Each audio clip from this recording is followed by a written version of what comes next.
Yeah. Hey guys, it's been a minute. I think it's been about 3 months since the last video.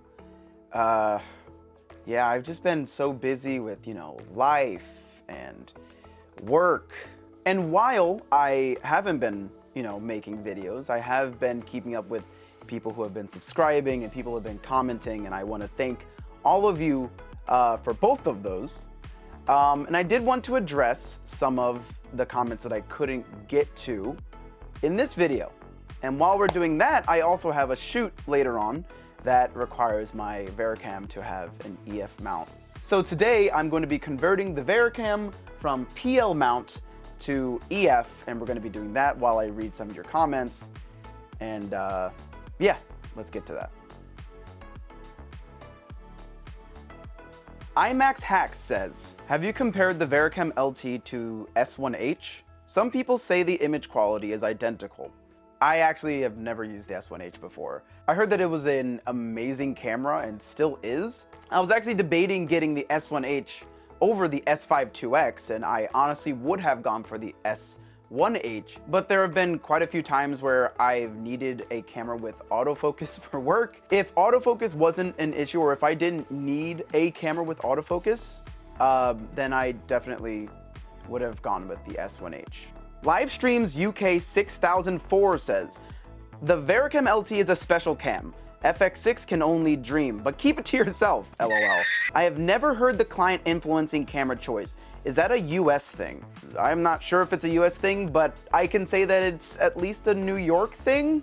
Here's what I think. Up until a specific point in your DP career, where clients are specifically hiring you out and budget is not a thing, I feel like until you get to that point, the camera that you own makes a big difference, at least in New York. Like, for example, me, I'm not particularly well known. I wouldn't even say I'm well known at all. But because of that, if I don't have a camera that they know and that they have worked with before, the gamble on the hire is a lot higher. And what I mean by that is when a client hires you as a DP and it's their first time, even if your reel looks good, they are taking a gamble. So the thing that makes that gamble easier for them is when you have a camera that they have worked with before. That's at least been my experience and the experience of other DPs that I've talked to. Already Tired of You says, I believe the Ergo rig would save your back. You should check it out. Wait. Ergo rig? You know what? I've actually looked into the Ergo rig. I've never seen it out in the wild, but I've looked into it and it looks great. Maybe I'll rent it. Mike West says, bro, you bought one of the best and beastly cinema cameras out there. I have one, and bro, this is one of the best cinematic cameras out there, period. The picture is superb, the highlight, roll-off, and dynamic range just took it to the next level. The image quality is like Ari. I love this camera, and I'm thinking of buying more to keep. So I definitely agree with you on a lot of points. The camera is amazing. I would actually agree that it is one of the best cameras out there as far as image quality, as far as ergonomics, as far as ease of menu. I would definitely say it's one of the best out there. And I'll also mostly agree with the image quality of the LT being at least not on par with, but close to the quality of, let's say, the Mini or the LF or even the 35. And with those two cameras, I feel like at that point, for me, then it's not about the quality of the image, because I do believe that they're comparable, but it's about what you're looking for. If you're looking for that Ari look, then go with an Ari. But I would say if you're looking for an image that is like a bit creamier, because it's typically what the LT has, then I would say go with the LT. But then again, at that point, it's all about what kind of look you want or what the client wants. iClevery says, bro, who are these peers of yours? Thank you for trusting your gut. I usually will go to friends because they will be a lot more truthful with me. They will give me the answer that I need versus the answer that I want. Or at least that they think that I need versus the answer that they think that I want. So I do hold their opinion in high regard because they've worked longer than I have. They have more experience, they have more knowledge, and though I do take that with a grain of salt, I do recognize and I do respect that they have this level of knowledge. And so I bring that in and I use that to make my decisions. For example, when I was looking to upgrade from my GH5, 5-6 years back, I thought, oh, I'll get the Pocket 4K cinema camera because it is a cinema camera. And in my mind, I'm like, that's what clients want. They'll hire someone who wants a cinema camera. And I went to my peers and they were like, no, they're not gonna hire you because that camera, it is a cinema camera, but it's not the cinema camera that will get you work. And it didn't. And as much as I advertised that I had this camera, as much as I put out my reel and I showed them and they were like, oh, that's great. Just wasn't a camera that they were gonna hire me for. And they hired people with FS5s, FS7s, the C300s, because those are real cinema cameras. Pathless Paddled TV says, I've got the S5 2X and love it. Only downside for me is 120 FPS limited to full HD. Yeah, I do agree, but I also understand at this price range, and we are dealing with a mirrorless camera for under $2,300. It's understandable, but also at the same time, we still get 120 FPS, which is fine. And full HD isn't bad because at the end of the day, most of us are going to be downsampling our 4K footage to a 1920 by 1080 export. So it doesn't really matter too much. It's just not as versatile as 4K. Luminary Productions says, I don't tend to grade at all. I like a normal looking image. Do you think the 6K at 420 is really going to affect me? When you have a bitrate of 420, the sensor is not rendering as many colors as it needs to for you to be able to color grade or even color correct well. If you're just doing some social media stuff, or if you're just not going to do anything with the image at all as far as color grading or color correction, it's fine. But if you're gonna do any of that, I would advise against it. You won't be able to do as much with the image that you would with 422. Nirmal Dev 9267 says 4K 60 is easily available even in a V60 memory card. Here's why I came to that conclusion. What I meant to say is that you can't use the highest 4K 60 FPS setting with the cards that I currently own. No higher than V60. Not that 4K 60 FPS is not available at all. I should have been much clearer with that information, so I'm sorry. Thanks to everyone in the comments who called me out on this. Polypiff says, you need to do more research before sharing your opinion. Panasonic has addressed the wobble and are working to fix it.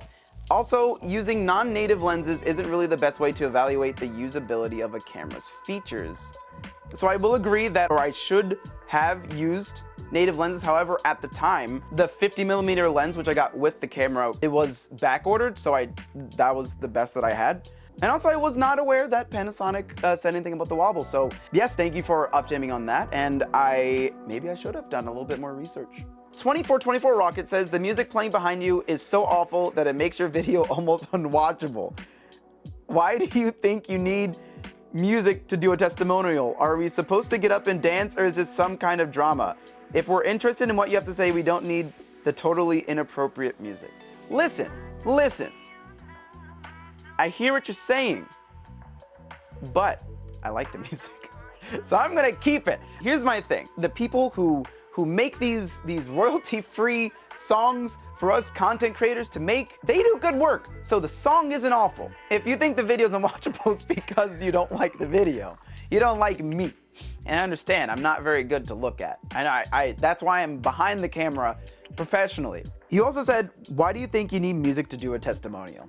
Well, I don't need it, but I want it. I mean, this is my YouTube channel. These are my YouTube videos. The music that I use is also the music that I listen to mostly. Like, I love this style of music. I love things that are more somber. I like things that are, I love strings. I love piano. I love, softer things. And so this is the kind of stuff that I want in my YouTube videos. I want to incorporate my style and my personality into my videos. If it's to your liking, that's great. And if it's not, that's fine. But I do appreciate you watching the video anyway and commenting, because, you know, I do appreciate your opinions. And finally, Matt Reese 2981 says, "You need Sony glass. What are you talking about? Sony has the most lens of anyone." Matt, it's two things. One, it's quality over quantity. You shouldn't choose which lenses that you want to invest in based off of the amount of lenses there are out there. I'm not saying that Sony's lenses are not high quality, but I will say there is a certain quality to Sony lenses that people will not prefer. However, when people go to other lenses like Viltro or DZO or Cooke or Duolens, there's a quality that's there that's not in the Sony lenses. And the second thing is what you're going to be using those lenses for. Sony has a lot of good glass, that is true, but that's photo glass. And there is a difference between photography glass and cinematography glass.